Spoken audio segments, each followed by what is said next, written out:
Le PDG milliardaire et sa grand-mère inspectent l'avancement du chantier de construction. Quand soudain, la grand-mère tombe dans une fosse par inadvertance. Une jeune fille, témoin de la scène, manœuvre rapidement une péteuse pour sauver la vieille dame. Face à la gentillesse de la jeune fille, la grand-mère se souvient qu'en pressant son petit-fils de se marier, il avait déclaré « J'épouserai la première fille que je rencontrerai ce jour-là ». Alors, la grand-mère tend à la jeune fille, en langue des signes, une brochure de rencontre arrangée, lui promettant 10 millions de dollars si elle accepte de rencontrer son petit-fils. La jeune fille, qui a désespérément besoin d'argent pour l'opération de son père adoptif, est tentée et accepte la proposition. La grand-mère lui donne un pendentif familial en jade et une carte bancaire, lui demandant d'attendre sur place pendant qu'elle part chercher son petit-fils. Cependant, la grand-mère ignore son petit-fils, inquiet de ne pas la joindre, qu'est précipité sur le chantier pour la retrouver. Quand ça hâte, le PDG ne fait pas attention à ses pieds et tombe dans la même temps.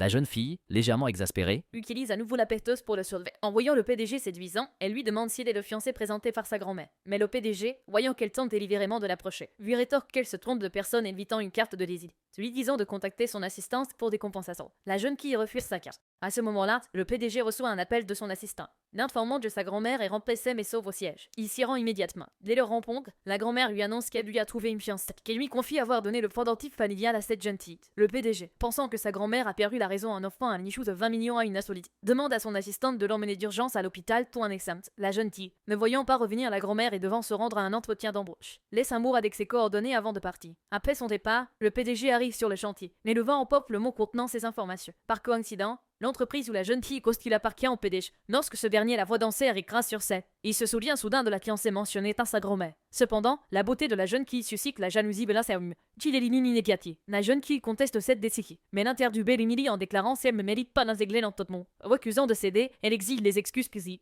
créant une tension qui cause l'interviewé à appeler la sécurité. C'est alors que le PDG intervient, ordonnant à l'interviewé de s'excuser et embauchant la jeune fille sur le champ.